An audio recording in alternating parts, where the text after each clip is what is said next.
On va parler aujourd'hui du M5 Stick C+, un kit de développement basé sur une carte ESP32 Pico. Il est programmable via Arduino et UIFlow qui vous permet de réaliser des projets selon vos besoins ou envies, comme ici avec ce petit robot équilibriste. C'est des projets que vous pouvez retrouver sur internet sans souci, mais c'est pas vraiment le sujet de la vidéo. L'écran fait 2,5 cm de long pour 1,5 cm de large. Il est rechargeable via USB-C. Il est intégré d'une antenne 2,4 GHz, d'un connecteur Grove et de 3 boutons différents. Il est aimanté. On est sur seulement une quinzaine de grammes. Faut savoir qu'il y a une version précédente avec un écran plus petit et une batterie moins conséquente, mais moins chère. Donc ça peut suffire pour ce que l'on va faire aujourd'hui. Il y a une nouvelle version nommée M5 Stick C+ 2 avec notamment plus d'autonomie, plus de mémoire RAM et flash. Et ces modèles sont tous disponibles entre 25 et 35 euros. Plus cher, ce serait du vol à mon avis. Ce qui va nous intéresser avec ce module, c'est entre autres de prouver la facilité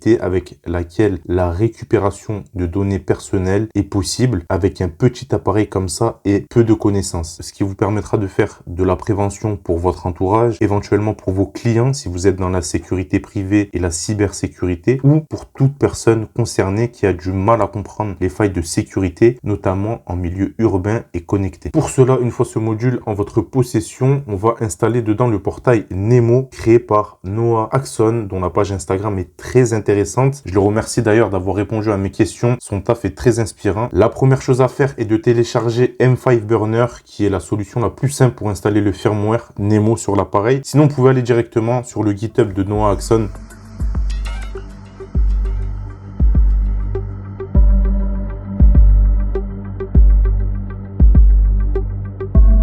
Donc une fois M5 Burner installé sur votre ordinateur, vous allez sur l'onglet Stick C et vous descendez jusqu'au Nemo M5 Stick C+ French. Donc c'est la version française du firmware qui est pour le coup légèrement améliorée et en français. Donc merci à la personne qui a mis ça à disposition. C'est pas la version d'origine de Noah Axon, mais elle fonctionne pareil. Donc ensuite, vous branchez votre stick via USB-C à votre PC. Il va être reconnu sur la page M5 Burner. Donc vous allez voir Found New Device et son nom. Donc ici, c'est le COM5. Ensuite, vous allez cliquer sur Burn. Continuez malgré le message de prévention. Choisissez votre COM et cliquez sur Start. L'installation démarre.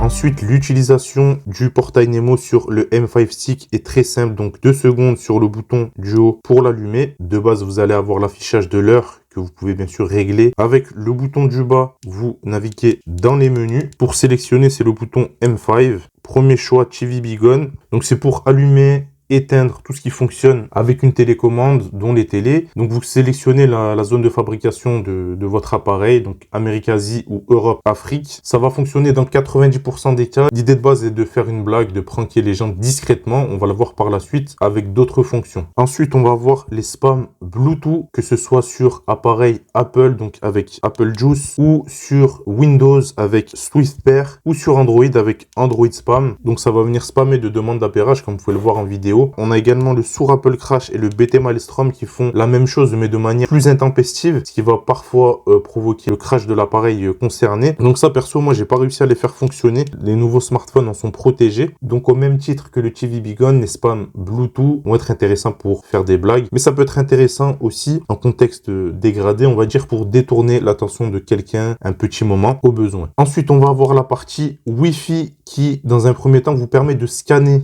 le réseau autour de vous et d'éventuellement vous donner des informations qui pourraient être pertinentes selon certaines utilisations dans lesquelles je ne vais pas rentrer. Ensuite, vous aurez tout ce qui est spam Wi-Fi qui va générer de faux portails réseau. Perso, sur la version française du portail Nemo, donc celle que l'on utilise actuellement, chez moi ça fonctionne pas. Donc ni le funny, ni le rickroll, ni le aléatoire. Par contre, sur la version originale du portail Nemo, ça fonctionne nickel. Il faut donc l'installer avec le même procédé précédemment expliqué dans M5 Burner. Cela dit, à part pour la blague, il n'y a pas beaucoup d'intérêt concret d'avoir cette fonction sous la main en EDC. Mais comme je vous l'ai dit, sur la version originale du portail Nemo, ça fonctionne très bien. Vous pouvez voir ça génère de faux réseaux Wi-Fi. Encore une fois, c'est pas mal pour la blague. Quoi qu'il en soit, on va rester sur la version FR pour la partie la plus importante. Donc, vous avez ici l'onglet faux portail Nemo. Donc, le Stixxay via sa carte Wi-Fi va créer un faux réseau Wi-Fi nommé ici Free Wi-Fi. Vous pouvez le voir. En cliquant dessus, le smartphone ou autre vous demande de vous connecter. Vous atterrissez alors ici vers un faux service SetID Google et c'est ici que l'on est content que quelqu'un l'ait proposé en français. Sinon, il faut avoir quelques connaissances pour en créer soi-même, mais c'est faisable. La personne peu crédule va entrer ses informations. Ici, j'ai créé une adresse seulement pour l'exemple. Ça vous indique qu'une personne est tombée dans le piège via un compte de victime et vous pouvez récupérer les infos par la suite de 3 manières. Premièrement, en allant sur l'onglet Password Nemo. Ici, vous allez avoir donc le dernier login et password qui a été inscrit. C'est la façon la plus simple. Vous pouvez le voir avec l'adresse test que j'ai utilisée ou en connectant une carte SD via un lecteur installé sur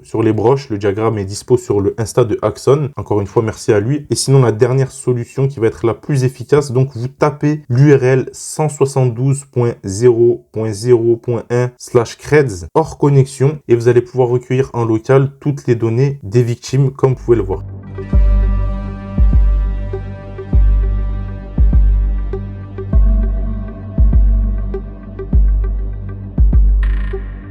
Donc, deux choses importantes à savoir. La première chose, c'est que ce qui est tapé sur le faux portail pourra tout à fait être une erreur. Si une personne tape une fausse adresse mail ou se trompe sur son adresse mail ou même sur son mot de passe, vous ne pourrez pas savoir que c'est une erreur ou que c'est une fausse adresse. En gros, peu importe ce qui est écrit sur les 2 lignes de la fausse page, vous allez, quoi qu'il arrive, le recevoir comme captation. Deuxième chose importante, faire ceci est interdit et est puni par la loi. L'objectif ici est de mettre en garde afin de se protéger. Les hackers n'hésitent pas à réaliser ces attaques de type Evil Twin dans des lieux fréquentés où le Wi-Fi public est souvent présent, donc les gares, les aéroports, des fast-foods, les hôtels et j'en passe. Ça se fait parfois en combinaison avec des attaques de désauthentification dont on avait parlé dans une vidéo précédente. Avec seulement ces systèmes, même seulement le M5 Stick, en réalité, je peux vous assurer que la captation de données privées en zone fréquentée, offrant habituellement des spots Wi-Fi gratuits, est impressionnamment facile. Je vous laisse imaginer par la suite ce qu'un hacker, même débutant, pourra faire avec l'accès à votre boîte mail. Maintenant que vous avez compris la facilité que l'on peut avoir à faire de la captation de données, vous ferez attention à ne pas vous connecter à n'importe quel spot Wi-Fi. Je vous conseille même de ne jamais vous connecter à un réseau Wi-Fi dont vous n'êtes pas sûr à 100%, à savoir qu'il existe des appareils pour tester les réseaux Wi-Fi et leur fiabilité, mais on en reparlera dans une prochaine vidéo. Et pour conclure cette vidéo, vous avez un choix ici de QR code que vous pouvez modifier via le code source et ici bien sûr les paramètres. Vous allez pouvoir voir ce qui reste comme batterie, vous allez pouvoir régler la luminosité,